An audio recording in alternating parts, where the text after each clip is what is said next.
Olá, meu nome é Paulo Santos e eu vou aqui com você neste tutorial do Evangelismo Eficaz Projeto 5 Dedos do Instituto Vocati.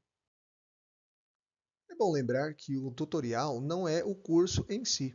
Na verdade, esta é uma abordagem um pouco mais técnica para que você, facilitador ou professor, aplique esse material de maneira um pouco mais segura e também mais prática.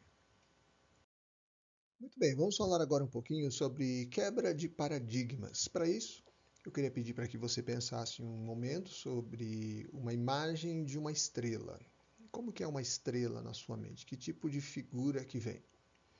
Bom, aqui agora eu vou mostrar para você uma estrela de verdade. Então, por que será que as pessoas pensam naquela figura de 5 pontas como uma estrela, sendo que na verdade estrela é isso aqui que a gente está vendo? Bom, isso é simples, é porque foi se consolidado de que aquilo é uma estrela e não isso, então a gente pensa de uma maneira diferente sobre uma realidade. Bom, então eu queria que você pensasse o seguinte: da mesma maneira, falando ainda de quebra de paradigmas, na sua opinião, evangelizar é uma opção, uma obrigação, um dom ou um estilo de vida, ou talvez outras dessas possibilidades juntas. O que você tem aprendido? O que você tem entendido sobre isso? Ok, agora então vamos comparar a sua definição de evangelismo com aquilo que Jesus mandou nós fazermos. Na verdade, Jesus Cristo nos mandou testemunhar lá em Atos, capítulo 1, versículo 8. Então, o Senhor Jesus ordenou ao crente que ele dê testemunho daquilo que ele tem visto e daquilo que ele tem provado. Testemunhar não é panfletar em nenhum dia só, como muitos pensam e fazem. Para testemunhar é preciso investir tempo. Não tem como fazer isso sem dedicar tempo. Testemunhar é propósito de Deus para o crente, por várias razões que nós vamos ver aqui ao longo desse material. Testemunhar é realização de vida, e não somente a sua realização, mas também como a realização das outras pessoas que também recebem esse testemunho. Ok. Então, agora, já que nós estamos falando sobre testemunhar, nós vamos falar sobre como abordar, como iniciar essa conversa com uma pessoa para que possamos dar o nosso testemunho para elas. Então, nós vamos usar alguns facilitadores. Um bom dia, boa tarde, boa noite funciona muito bem. Uma boa educação é realmente um grande abridor de portas.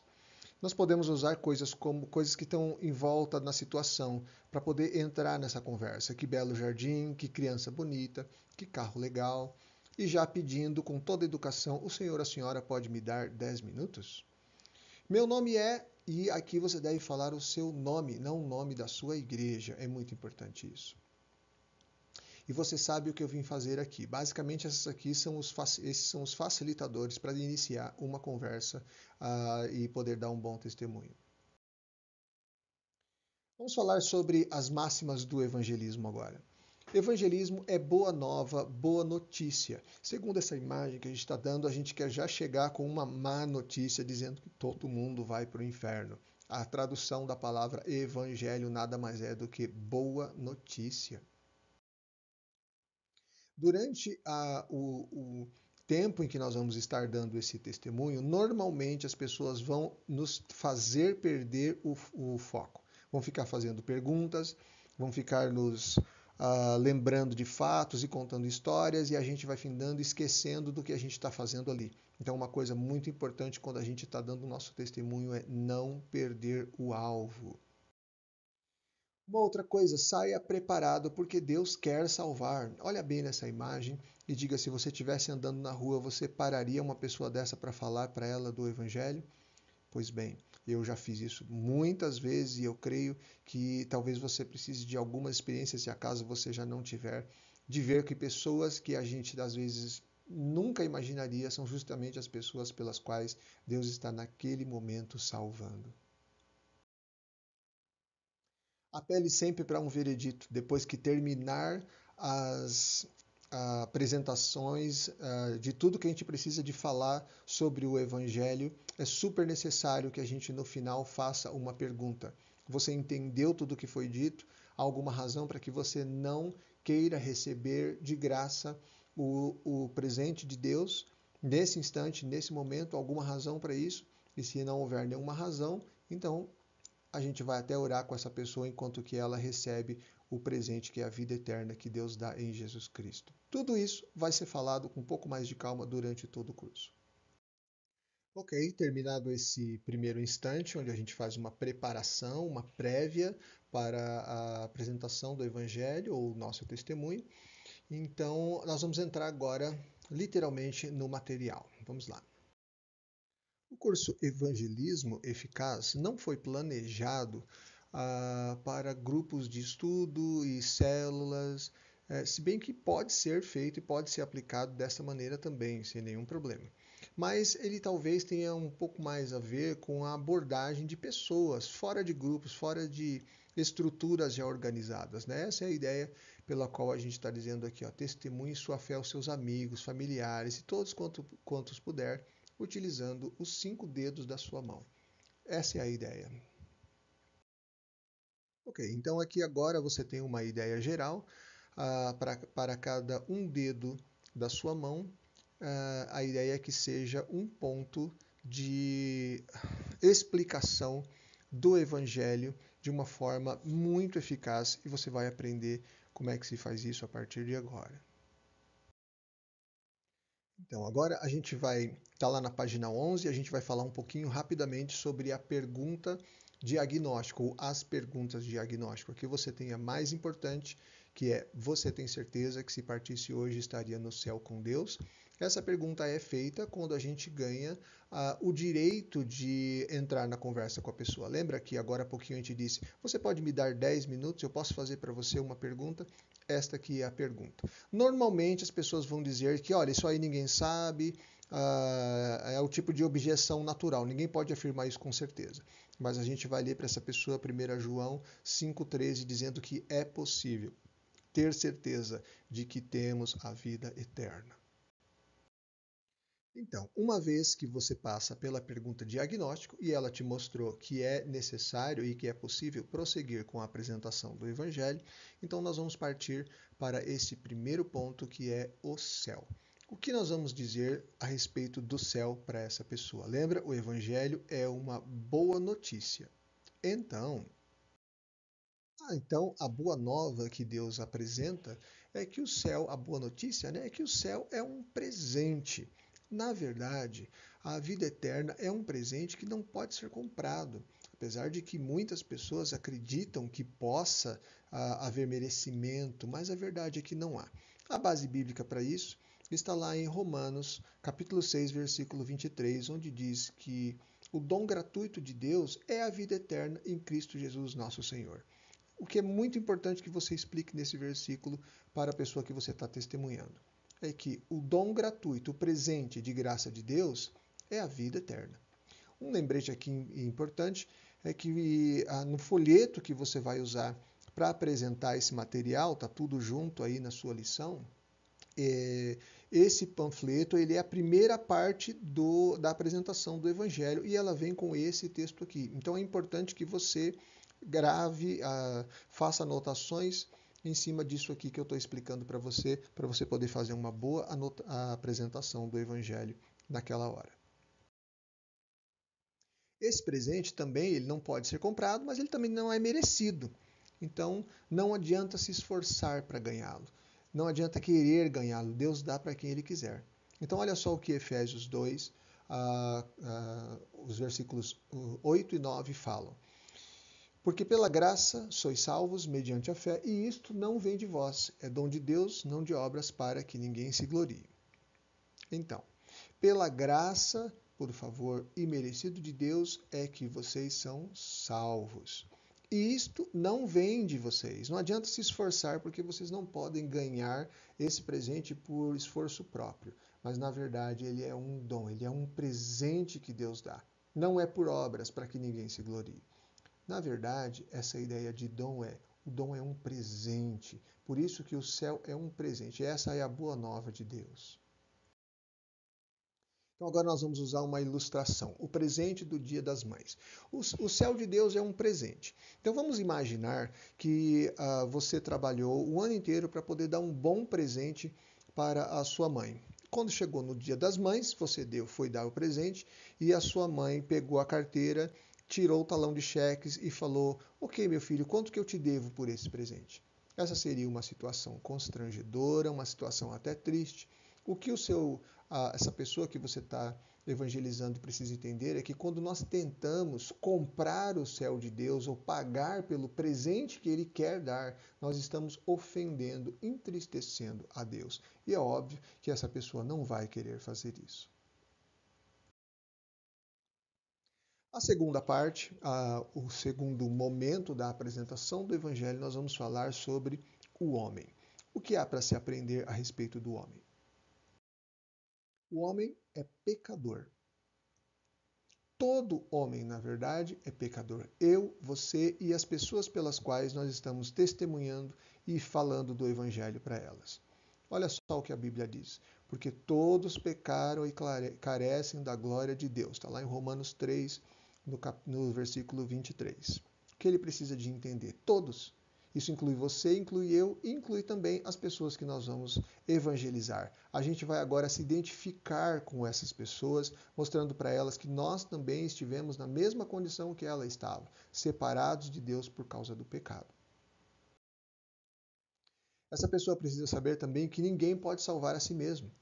Olha só, o presente que Deus dá é a vida eterna. Mas o pecado separou-nos de Deus. E ninguém consegue fazer nada a respeito disso por conta própria. Olha só o que a palavra diz. O padrão de Deus é muito alto. Lá em 1 Pedro 1,16, Deus diz: Sede vós perfeitos, como perfeito é o vosso Pai que está no céu. Então, o padrão de Deus de perfeição, ele é alto demais para qualquer um de nós, né?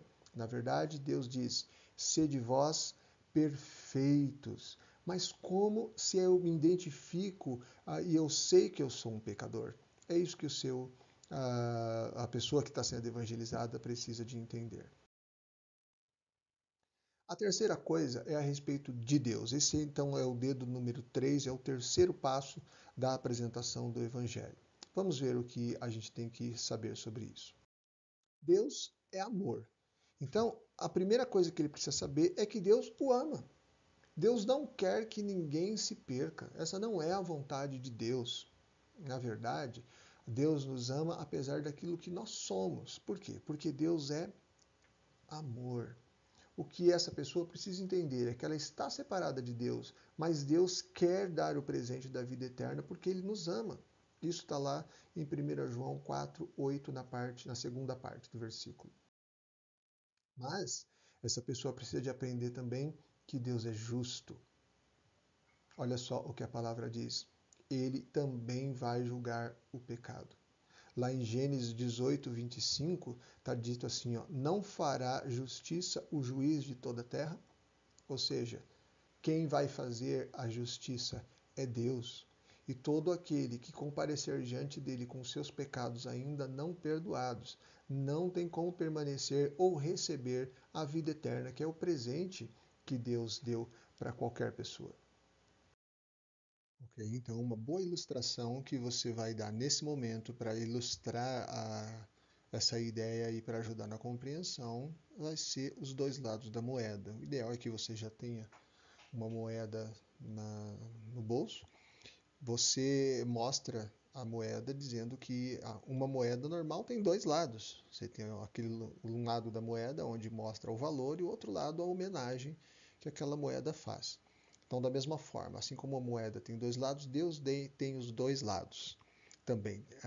O primeiro lado é o lado do amor, que não quer que ninguém se perca, mas por outro lado ele é justo e ele vai julgar o pecado. Muito bem, então agora o quarto dedo é a respeito de Jesus Cristo. O primeiro dedo é o céu é um presente. O segundo, o homem é um pecador. Terceiro, Deus é amor, mas é justo. Então agora a gente tem um problema. O céu é um presente, mas o homem não consegue ir para lá, porque Deus, apesar de que quer que o homem vá para lá, o homem não pode ir por causa do pecado. Então Deus resolve esse problema na pessoa de Jesus Cristo, é o quarto dedo. Neste quarto ponto, a gente precisa de entender por que Jesus é a resposta para o problema do pecado do homem, né?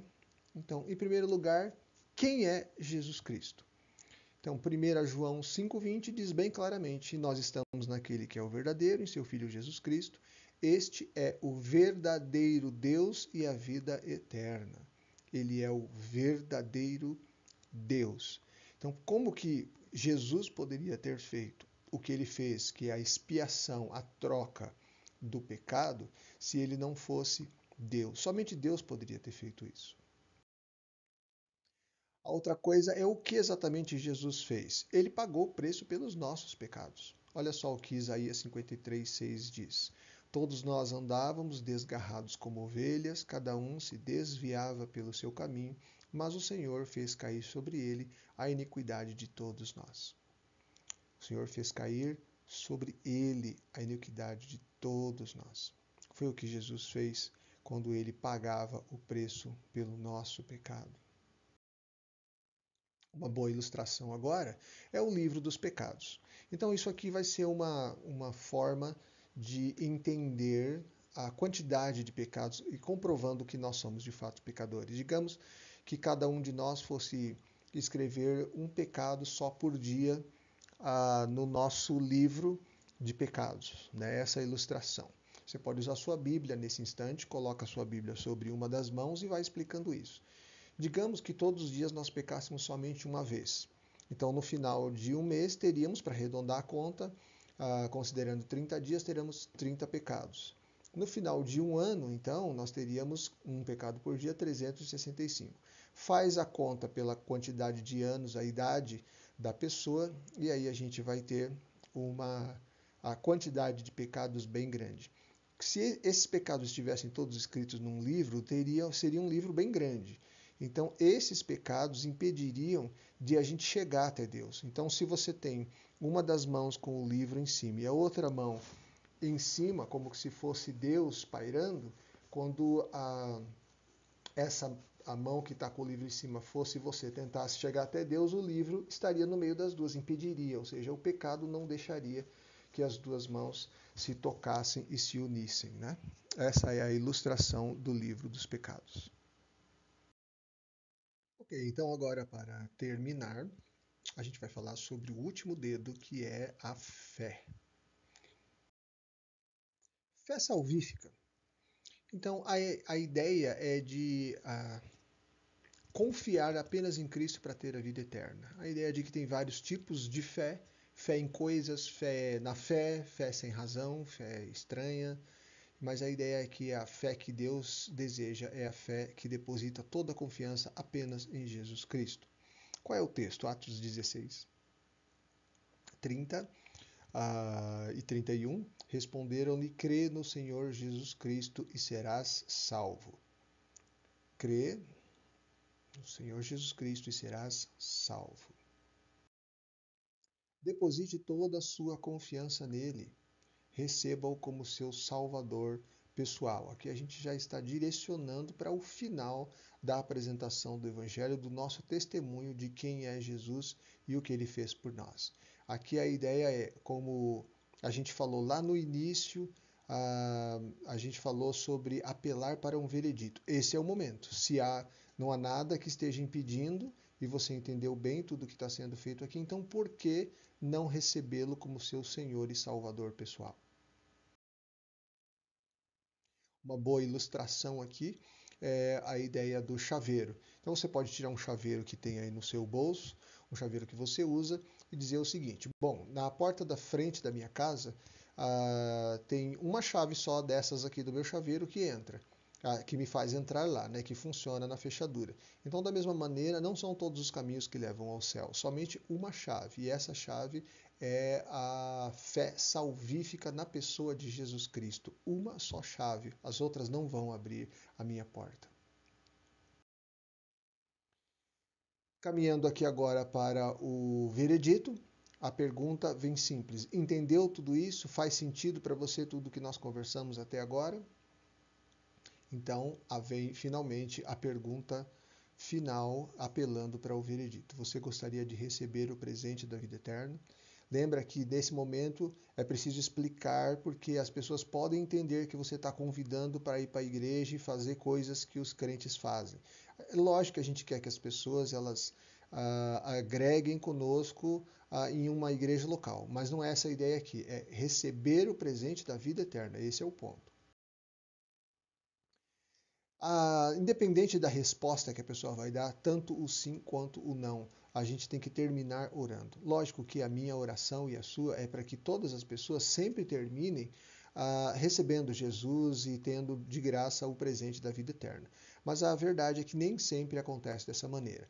Você deve relaxar, porque quem converte o coração é Deus, quem salva é Deus, o nosso trabalho é testemunhar que foi isso que o Senhor mandou a gente fazer. Então, nesse momento, a gente vai ter dois tipos de oração. Orar com o decidido. Faça uma oração de entrega contando a Deus o que acabou de acontecer. O decidido deve repetir suas palavras. E uma outra oração, vou orar pelo decidido, pedindo a confirmação de Deus no coração dele, no coração do decidido, e bênçãos para a sua nova caminhada. Ok, pessoal, então agora nós estamos encerrando com mais este tutorial. E eu gostaria de deixar uma palavra para você, para que você fique sempre firme nesse trabalho de testemunhar, de falar, de evangelizar. E eu deixo esse versículo aqui, ó, Provérbios 11:30, para a sua alegria, para a sua devocional e meditação, né? O fruto do justo é árvore de vida e o que ganha almas é sábio. Guarda isso no seu coração, continue sempre firme, trabalhando por Jesus, pelo reino, pelo rei, porque ele sabe exatamente onde, quando, quem, como, e ele vai fazer tudo na sua maneira, na hora certa. Portanto, que Deus te abençoe, fique firme e continue sempre nesse trabalho servindo ao Senhor. Para saber mais sobre o Instituto Vocati, você só precisa de clicar aqui neste link e você tem acesso a inúmeros materiais para evangelismo, discipulado e liderança. Curta também a nossa página no Facebook. E até o próximo tutorial.